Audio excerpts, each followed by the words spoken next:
2,380 years ago, a man predicted the future of humanity through a story. The story depicts our ability to control and manipulate others, as well as to be controlled and manipulated. It also gives us hints of how to leave these tendencies in the past and rise above them together. The story goes like this. A group of prisoners sit facing a wall in the depth of a cave, shackled to posts. Their shackles keep them from being able to move. Even their heads are chained so that they can only look forward. Behind them is a fire that casts shadows onto the cave wall in front of them. In front of the fire, but behind the prisoners, is a puppet stage. Puppets of all different shapes and sizes are held up on the stage, and their shadows are cast onto the wall in front of the prisoners. The puppeteers speak, and their voices echo through the cave, making it seem to the prisoners as if the shadows are talking. The prisoners have been there since childhood and know nothing besides their existence in the cave with the shadows.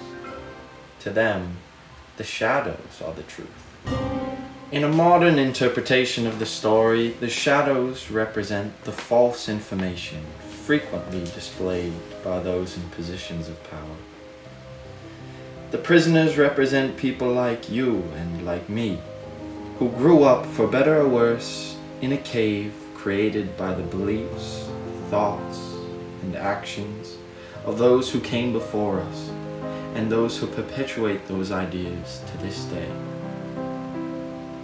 Although the situation we find ourselves in is physically much different than this story, the moral of the story remains true.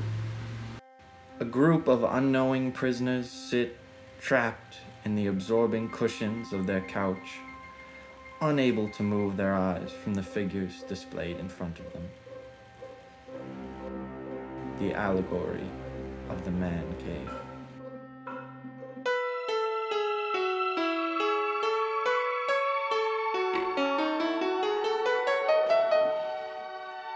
Beyond entertainment.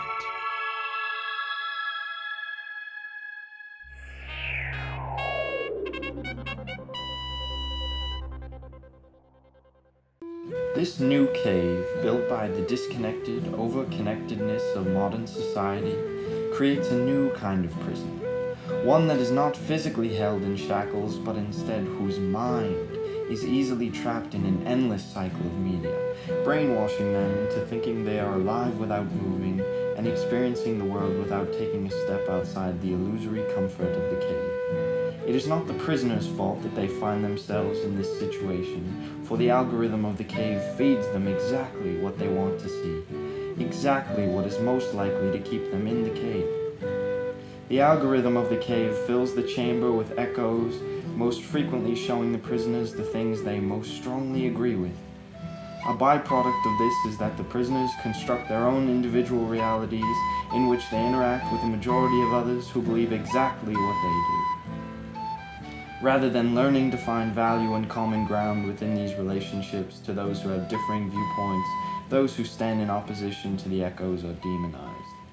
Sometimes, however, a prisoner's thoughts become bored with the confines of the cave they find themselves in, and they begin to explore.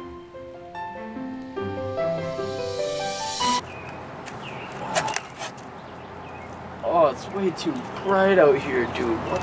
Oh, jeez.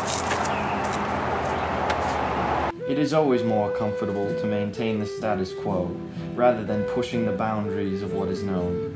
Instead of going outside into a world of uncertainty, it is much easier to return to the cave, where we feel most safe, most effortless.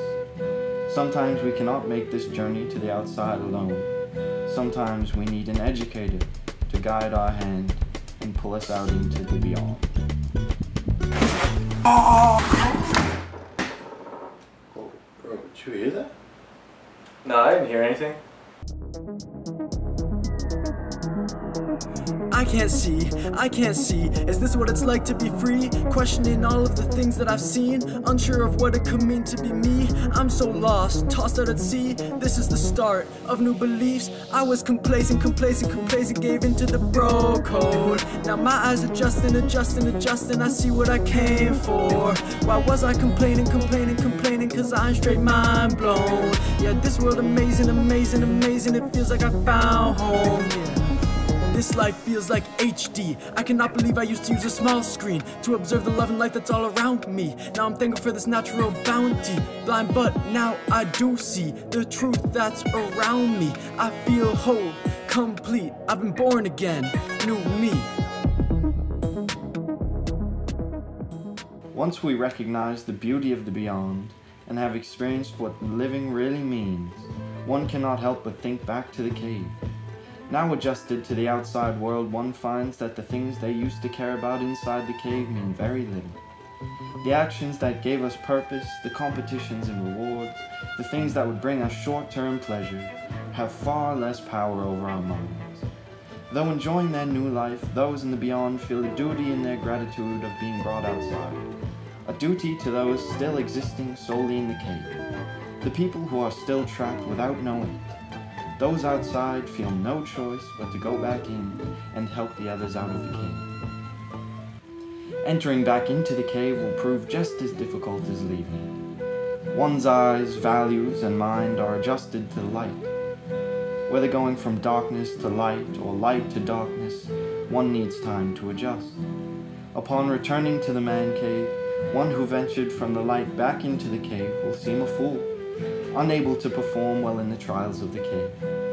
They will be unable to communicate well in the language of the cave, and when they try to explain the beyond, they will be laughed out for the crazy things they speak of. At this point, one who has left the cave must remember what it was like before leaving the cave. They must see the natural wisdom within the cave dwellers, and with patience and love help awaken the longing to expand out of the cave within them. Bros, imagine this right here.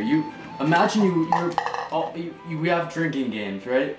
And all you're playing every single day is flip cup, right? You perfect your flip. It's a good flip. Yeah. Imagine you get to a party, and at the party, people are playing Pong. Ooh.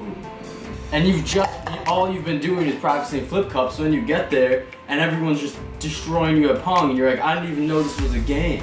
Bro, that'd be pretty unrad. They're trying to lose Pong. Yeah. And so just imagine if the things that we do every day, like video games and bubble hockey and all that, what if that was just flip cup? But like the outdoor world, everything else, there's just unlimited other games that we're just completely not practicing. So that's where you were this whole time? Yeah, that's where I've been. Been outside. Oh man. Jeez. So what, dude? So I think that we could all just kind of like go out there, and I don't know, we could find like other games that are probably cooler than flip cup, because there's just so many. Play flip cup. Oh man. We can bring the flip cup out for now, for sure. Yeah. Dude, let's go. Yeah, alright, I guess. Let's go play some flip cup.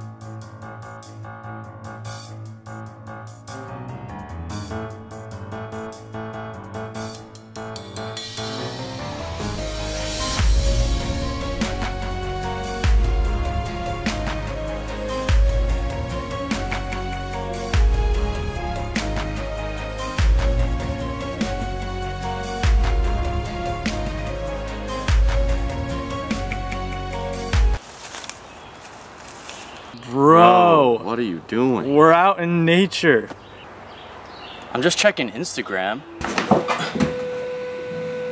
What? As you can see, it is all too easy to fall back into old habits.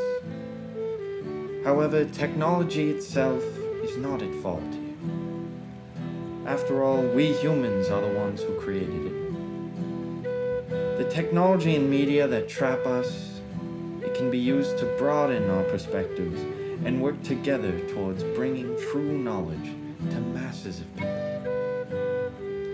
The trick of it all is to recognize the utility of these devices and not identify with them. What do you think about all this, my friends? Good story, good story.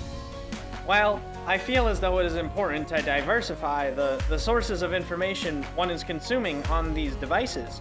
It is important to get a wide range of perspectives to properly make educated decisions on things. Yeah, I definitely agree, Stan. I try to get my information from a lot of different sources. Our Queen Ant actually put together a bunch of great sites for knowledge building in this video description.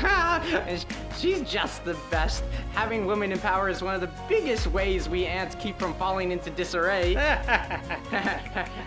Yes. We digress. The videos like this also help to teach. I mean, you just learned some ancient philosophy without even trying to. If you enjoyed this, subscribe to Beyond Entertainment. Make sure to tune in next week for a day in the life of us ants. Yeah. Well, all right. We'll see ya. Hopefully. Bye.